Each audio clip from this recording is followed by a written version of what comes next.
9년 전에 캐나다로 도피성으로 3개월 어학연수를 왔었는데요. 지금은 9년이 흘렀습니다. 제가 그동안에는 월도 해보고 취업도 해보고 컬리지도 가보고 그리고 지금은 현지인과 결혼을 해서 정착을 해서 살고 있는데요. 저처럼 캐나다 처음 오시는 분들을 위해서 제가 만약에 캐나다 처음 왔을 때로 돌아간다면은 절대 안 할 행동 3가지를 얘기를 해보려고 합니다. 일단 첫 번째는 목적 없이 어학원을 다닌 거예요. 저는 처음에 3개월만 계획을 했었거든요. 그러니까는 그냥 3개월 어학연수를 끊었는데요. 이렇게 초, 중, 고, 대를 다니면서 학원과 학교 시스템에 익숙하니까 그냥 당연히 가야 되는 것처럼 갔었는데요.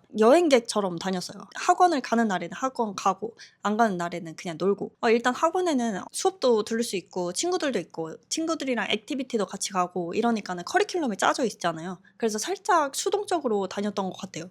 이거는 어학원이 좋다 나쁘다 뭐 효율이 있다 없다 보다는 어학원은 잘못이 없습니다. 그냥 제가 일단 목표를 안 정하고 목적 없이 어학원을 다녔던 거죠. 조금 수동적으로 그냥 하라는 대로 했다. 살짝 이게 왜 문제가 되냐면요. 영어를 배워도 IELTS를 딸 건지 아니면 영어 실력을 늘려서 내가 취직을 할 건지 컬리지를 갈 건지 이런 것들을 생각을 했어야지 조금 더 그 시간을 효율적으로 잘 지낼 수 있었을 것 같은데 비싼 여행을 다녀온 느낌으로다가 지냈었어요. 학원을 다니니까 내가 수업을 들으니까 그래도 영어가 늘겠지. 내가 외국인 사이에 껴있으니까 그래도 저절로 뭔가 되겠지라고 생각을 했었는데 영어를 배워도 그러니까 어디까지 영어를 배울 건지 외국인이랑 소통하고 싶다 이런 거 말고요. 그냥 대화를 한두 마디만 할 정도를 할 건지 아니면 비즈니스 영어를 배워가지고 갈 건지 목표 설정하는 것도 되게 큰 차이를 만드는 것 같아요.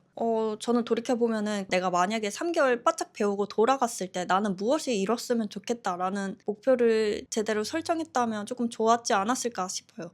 하다못해 그냥 내가 시험 성적 IELTS나 TOEIC 몇 점까지 올리겠다라는 좀 더 구체적인 목표가 있었으면 좋았다고 생각합니다. 그리고 두 번째로는요. 제가 3개월 단기로만 있을 줄 알고 준비를 하나도 안 했던 거였어요. 제가 영어 공부는 물론이고 영어 공부 가기 전에도 하나도 안 했고요. 집은 어떻게 구하는지 뭐 교통카드 충전 어떻게 하는지 그런 것들도 정말 하나도 찾아보지 않고 갔었어요. 대중교통을 탈 때 교통카드 충전 어떻게 하는지 안 알아봤잖아요. 그러면은 그때 가서 검색을 해서 해결을 하고 하다 보니까는 일단 시간 낭비를 꽤 많이 했던 것 같아요. 가자마자도 집 구해야 되고 짐 정리하고 생필품 사고 뭐 여기저기 서류 처리하고 이렇게 하는 것 자체가 에너지가 정말 많이 드는 일인데 그 와중에 이걸 다 검색해서 해보려고 하니까는 그 시간이 조금 아까웠다. 그리고 진짜 문제는 이게 시간 낭비하고 좀 에너지 쓰고 이런 것도 그런 건데 사람이 불안도가 엄청 높아져요.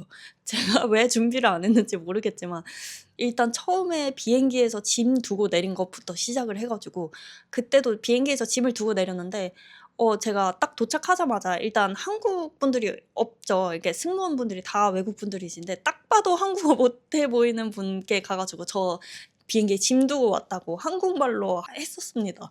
그러니까 당연히 못 알아듣죠. 그러니까 또 패닉이 와 가지고 그냥 뛰어 들어가 가지고 짐을 챙기고 왔었는데요. 그런 것부터 시작해 가지고 지금 보면 조금 흑역사인데 택시를 타도 괜히 불안하고 말도 못하고 여기 지리도 모르고 하니까 괜히 이 사람이 나를 딴 데다가 데려다 줄 것 같은 거야. 홈스테이 집 들어가도 괜히 '내가 민폐는 아닐까?' 이렇게 눈치를 보게 되고 그러니까 사람이 위축돼요. 여기서는 괜히 무섭고 내가 잘못한 건 아닌지 계속 생각하게 되고 이렇게 불안해서 생기는 문제가 뭐냐면 사람이 바보가 됩니다. 진짜로 저는 원래 그렇게까지 바보가 아니었는데 정말 바보 같은 게 그때 그 홈스테이에 이제 들려 가지고 이제 4 주를 지내고 이제 다른 장기 숙소로 옮길 때였어요. 그때 이사를 해야 되니까 일단 짐을 태울 큰 차가 필요했단 말이죠. 그때는 우버 같은 앱이 없었어요. 없었는지 제가 몰랐는지 어쨌든 전화를 해서 콜택시를 불러야 되는 상황이었어요. 근데 전화를 해 가지고 어떻게 말해야 될지 모르겠는 거예요. 그래서 그때 당시에 어학원을 같이 다니던 친구한테 전화를 해 가지고 택시한테 전화하면 뭐라고 얘기를 해야 되냐고 물어봤었거든요. 근데 그 친구가 정말 성가셔했어요.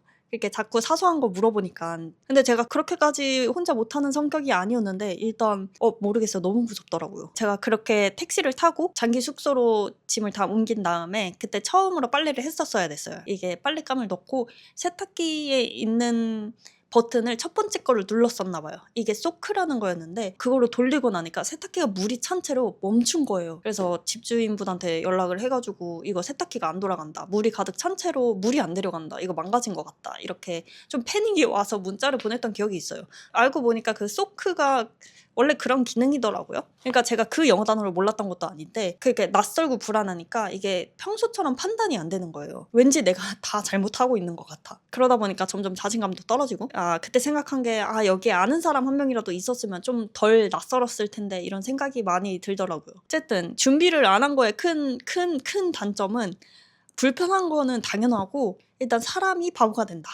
그리고 세 번째로는 이렇게 두 번째랑 연결되는 건데 이렇게 불안하다 보니까 계속 회피를 하게 된 거였어요.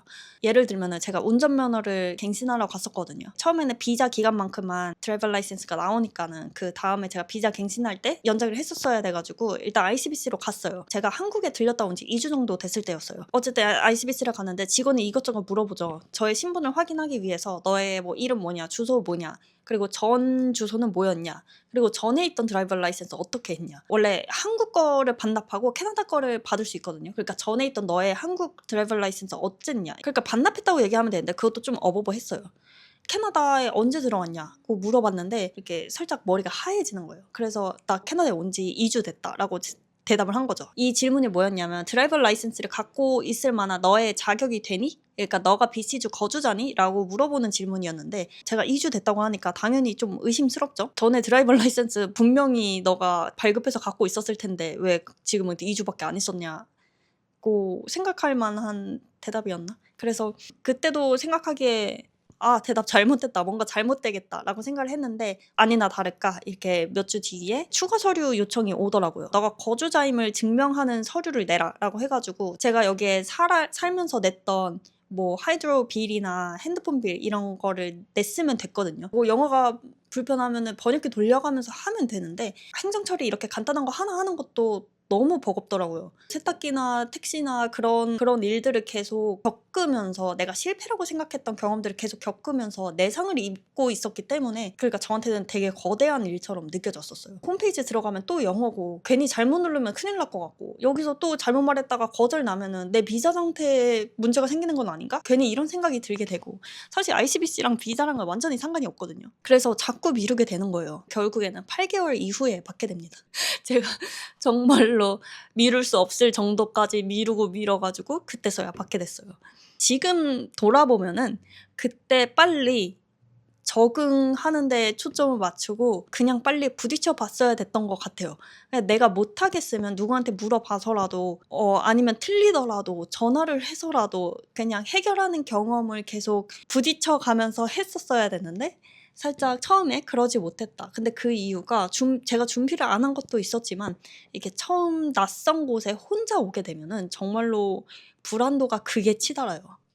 제가 핑계를 대자면. 그래서 저는 처음 해외에 오시는 분들에게 얘기를 하고 싶은 거는 이게 약간 조금 불안해하지 말고 너무 그냥 빨리 부딪혀보라고 얘기를 해드리고 싶어요. 그래서 제가 이러한 경험들을 바탕으로 이번에 캐나다 첫 달 튜토리얼을 만들게 됐습니다. 이거는요, 캐나다에 처음 오는 초보가 아는 사람 한 명도 없는 낯선 나라에서 그래도 첫 달에 덜 헤매면서 안정적으로 정착할 수 있도록 도와드리는 서비스입니다. 일단 포함된 거는요, 제가 마중을 나갑니다. YDR로. 그리고 기본적으로 이런 것들을 제공을 하고요. 뭐 신넘버, 은행, 핸드폰, PC 드라이버 라이센스, PC 하이드로 이런 거 신청하는 것도 알려드릴 거고요. 그리고 기본 생활 정보도 드릴 겁니다. 저희 서비스의 핵심은 제가 항상 생각했던 이 낯선 나라에 아는 사람 한 명이라도 있었으면 좋았겠다. 그 생각에서 출발한 건데요. 그래서 출국 전부터 도착 후 한 달까지, 그러니까 최소 4주죠. 그때 동안에 자유로운 1대1 카톡 Q&A를 진행해 보려고 합니다. 진짜 사소한 질문들도 되게 편하게 물어보실 수 있어요. 예를 들면 은행 어디가 괜찮은지, 교통카드 어디서 사야 되는지, 아니면 렌트 뷰잉 문의 어떻게 보내야 되는 건지 이런 것들이나 이거 어디서 해요? 이거 원래 이런 건가요? 이거는 제가 잘못한 건가요? 이런 질문들도 편하게 물어보실 수 있습니다. 저는 사실 그동안에도 좀 여기에 살면서 캐나다에 처음 오는 친구들을 뭐 데리러 가고 장 보러 같이 가주고 이런 것들을 그동안 많이 해왔었는데요. 그러면서 그 친구들이랑 생활 얘기, 뭐 학교 얘기, 일 얘기, 그리고 현실적인 고민 상담 같은 거를 하면서 그때마다 저는 그냥 여기서 살아온 얘기를 했을 뿐인데 그 친구들 입장에서는 되게 큰 도움을 느끼더라고요. 그리고 저도 그게 되게 보람이 있었고요. 그래서 그냥 정보만 던져주는 느낌보다는 진짜 먼저 살아본 사람한테 물어보듯이 할 수 있는 서비스를 만들고 싶었습니다. 그리고 이거는 특히 혼자 오시는 분들, 유학원 없이 캐나다에 오시는 분들을 위해서 만든 서비스고요. 다른 유학원이나 에이전시의 정착 서비스를 이미 이용하고 계시는 분들이나 혹은 캐나다에 오랜 생활 경험이 있으신 분들에게는 맞지 않을 수 있습니다. 그리고 안 되는 것도 있는데요. 이거 서류 대신 제출해 주세요. 아니면 같이 가서 통역해 주세요. 이런 거는 안 됩니다.